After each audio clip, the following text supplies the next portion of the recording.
Hindi teacher Kerala എന്ന YouTube ചാനലിലേക്ക് ഏവർക്കും സ്വാഗതം. അപ്പോൾ ഇന്നത്തെ വീഡിയോയിൽ നമ്മൾ കേറ്ററ്റിൻ്റെ നോട്ടിഫിക്കേഷൻ വന്ന കാര്യം എല്ലാവർക്കും അറിഞ്ഞു കാണും. അപ്പോൾ അതിൻ്റെ ക്വാളിഫിക്കേഷൻ എന്തൊക്കെയാണെന്ന് ചെക്ക് ചെയ്യാം.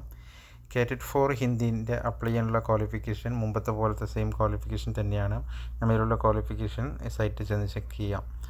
അപ്പോൾ കേറ്ററ്റിൻ്റെ ഏപ്രിലിലാണ് നോട്ടിഫിക്കേഷൻ വന്നിരിക്കുന്നത്. എക്സാം ഇതിൻ്റെ ജൂൺ മാസത്തിലാണ് വരുന്നത്. അപ്പോൾ രജിസ്ട്രേഷനിൽ ക്ലിക്ക് ചെയ്യാം ആദ്യം. അതിനുശേഷം ഇതിൽ ചെന്ന് കഴിഞ്ഞാൽ നിങ്ങൾക്ക് നോട്ടിഫിക്കേഷൻ കാണാം. കേട്ടിട്ട് എക്സാം വരുന്നത് ജൂൺ മാസത്തിലാണ്, അതായത് 23 ജൂൺ മാസത്തിലാണ്. ശനിയാഴ്ചയാണ് ഇതിൻ്റെ എക്സാം വരുന്നത്. ഡ്യൂറേഷൻ 2.5 മണിക്കൂറാണ്. ഉച്ചയ്ക്ക് 2 മണി ടു 4:30 മണി വരെയാണ് എക്സാം വരുന്നത്. കാറ്റഗറി 4ൻ്റെ സിലബസ് കാര്യങ്ങൾ ഇതിൽ കൊടുത്തിട്ടുണ്ട്. അപ്പോൾ നമ്മൾ ന്യൂ രജിസ്ട്രേഷനിൽ പോവുക, ക്ലിക്ക് ചെയ്യുക. അതിനുശേഷം ഇതിൽ നോട്ടിഫിക്കേഷൻ്റെ ഫോട്ടോയും കാര്യങ്ങളും വെച്ചിട്ടുണ്ട്. അപ്പോൾ ഇതിലേക്കെല്ലാം ക്ലിക്ക് ചെയ്ത് കണ്ടിന്യൂ ചെയ്യാം. അതിനുശേഷം നമ്മൾ നോക്കേണ്ടത് കാറ്റഗറി 4 ആണ്, ലാംഗ്വേജ് ടീച്ചറാണ്. അപ്പോൾ അതിൽ ക്ലിക്ക് ചെയ്യാം. അതിനുശേഷം ഇതിൽ ലാംഗ്വേജാണ് നമ്മളുടെ സെക്കൻഡ് ലാംഗ്വേജ് കൊടുക്കുന്നതാണ്. മലയാളം, ഇംഗ്ലീഷോ മലയാളം കൊടുക്കാം. അതിനുശേഷം ഫോർത്ത് കാറ്റഗറി 4ൽ വരുന്ന ഇതാണ് അറബിക്ക്, ഡ്രോയിങ്, ഹിന്ദി, മ്യൂസിക്, PED, സംസ്കൃതം വരുന്നത്. ഹിന്ദിയാണ് നമ്മൾ സെലക്ട് ചെയ്യുന്നത്. അതിനുശേഷം അതിനുള്ള ക്വാളിഫിക്കേഷൻ ഇപ്പോൾ ഇവിടെയാണ് നമ്മൾ നോക്കേണ്ടത്. അപ്പോൾ കഴിഞ്ഞ പ്രാവശ്യം പോലെ തന്നെ സെയിം ക്വാളിഫിക്കേഷൻ തന്നെയാണ്. അതായത് ഏതെങ്കിലും ഒരു BA ഹിന്ദി ഡിഗ്രി ഉള്ളവർക്ക് അപ്ലൈ ചെയ്യാം. അതല്ലെങ്കിൽ യൂണിവേഴ്സിറ്റിയുടെ ഹിന്ദി താതുല്യ കോഴ്സ്, അതല്ലെങ്കിൽ കേരള ഹിന്ദി പ്രചാര സഭയുടെ ഭൂഷൺ കോഴ്സ്, അതല്ലെങ്കിൽ ദക്ഷിണ ഭാരത് ഹിന്ദി പ്രചാര സഭയുടെ പ്രവീൺ, അല്ലെങ്കിൽ കേരള ഹിന്ദി പ്രചാര സഭയുടെ സാഹിത്യാചാര്യ, അല്ലെങ്കിൽ ദക്ഷിണ ഭാരതിയുടെ വിശാരദ് ബുറാദ് പാസ്സായവർക്ക് അതുപോലെ തന്നെ കേരള ഹിന്ദി പ്രചാര സഭയുടെ ഭൂഷൺ. ഇത്രയും ക്വാളിഫിക്കേഷനാണ് ഇതിന് വേണ്ടത്. അപ്പോൾ കഴിഞ്ഞ പ്രാവശ്യം ചെയ്തവർക്ക്, പാസ്സായവർക്ക് സർട്ടിഫിക്കറ്റ് കൊടുക്കുന്നില്ല പറഞ്ഞൊരു ഇഷ്യൂ പല ജില്ലയിൽ കേട്ടിട്ടുണ്ട്. പക്ഷേ അതിൻ്റെ സത്യാവസ്ഥ എങ്ങനെയെന്ന് അറിയില്ല. പക്ഷേ നോട്ടിഫിക്കേഷനിൽ കൊടുത്തിരിക്കുന്ന ക്വാളിഫിക്കേഷൻ ഇത് തന്നെയാണെങ്കിൽ നിങ്ങൾക്ക് തീർച്ചയായിട്ടും എക്സാം എഴുതുകയും ചെയ്യാം. ഇതിനുള്ള സർട്ടിഫിക്കറ്റ് നിങ്ങൾക്ക് കളക്ട് ചെയ്യുകയും ചെയ്യാം. അതിന് യാതൊരു തടസ്സവും നിങ്ങൾക്ക് ഉണ്ടാകുന്നില്ല. എക്സാം എഴുതാനുള്ള നോട്ടിഫിക്കേഷനിൽ കൊടുത്തിരിക്കുന്ന ക്വാളിഫിക്കേഷൻ ഇതാണെങ്കിൽ നിങ്ങൾ തീർച്ചയായും എക്സാം എഴുതി കഴിഞ്ഞാൽ നിങ്ങൾക്ക് കാറ്ററ്റ് 4ൻ്റെ സർട്ടിഫിക്കറ്റ് നിങ്ങൾക്ക് കിട്ടുന്നതാണ്. അതിനുള്ള എല്ലാ ഇതും നൽകുന്നതാണ്. അപ്പോൾ നമ്മളിതിന് ശേഷം ഇത് അപ്ലൈ ചെയ്താൽ എക്സാം നടക്കും. അടുത്തായി നമ്മൾ ഇതിൻ്റെ DO ഓഫീസിനുള്ള നിർദ്ദേശങ്ങൾ നോക്കാം. വെരിഫിക്കേഷൻ സമയത്ത് അവർ ചോദിക്കുന്ന എന്തൊക്കെയാണ് നമുക്ക് ഇത് നോക്കാം. അപ്പോൾ ഇതിൽ കൊടുത്തിരിക്കുന്ന 10 കാറ്റഗറി നോട്ടിഫിക്കേഷൻ കഴിഞ്ഞ പ്രാവശ്യത്തെ നോട്ടിഫിക്കേഷനിലാണ് കൊടുത്തിരിക്കുന്നത്. അപ്പോൾ ഇതിൽ നമ്മൾക്ക് നോക്കാൻ കഴിയുന്നത്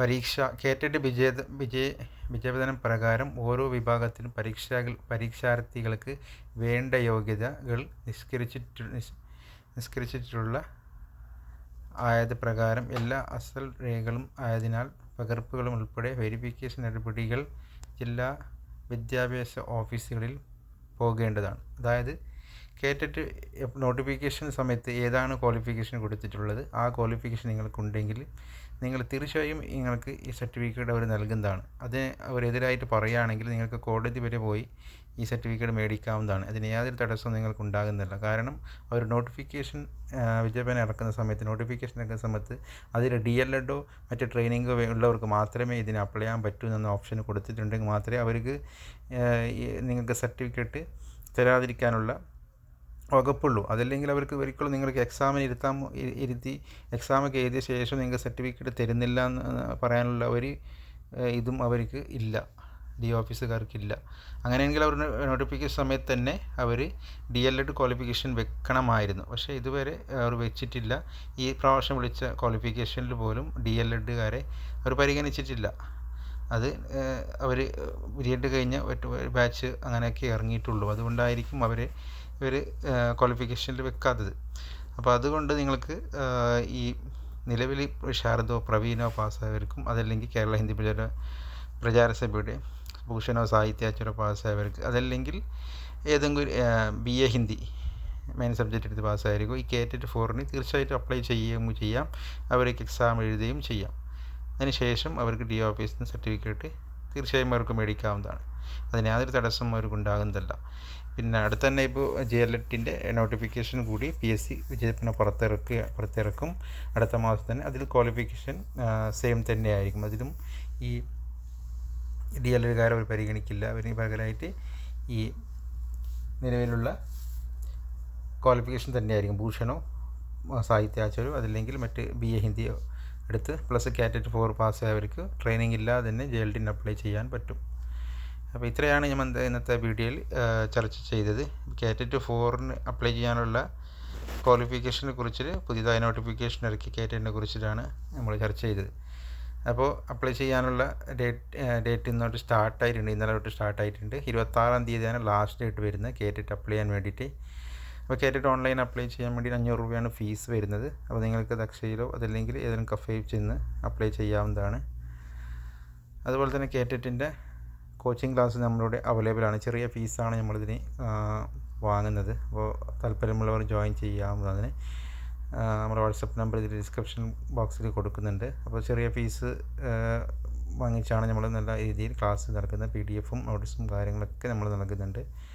അപ്പോൾ താല്പര്യമുള്ളവർ ഇതിന് ജോയിൻ ചെയ്യാവുന്നതാണ്. ക്രാക്കിംഗ് ക്ലാസ്സൊക്കെ ഉണ്ട്. പിന്നെ ഇമ്പോർട്ടൻ്റ് ആയിട്ട് കഴിഞ്ഞ പ്രാവശ്യം എടുത്തവരെല്ലാവരും ജയിച്ചിട്ടുണ്ട്. അപ്പോൾ താല്പര്യമുള്ളവർ ജോയിൻ ചെയ്യാവുന്നതാണ്. ഇത്രയാണ് നോട്ടിഫിക്കേഷൻ. നമ്മൾ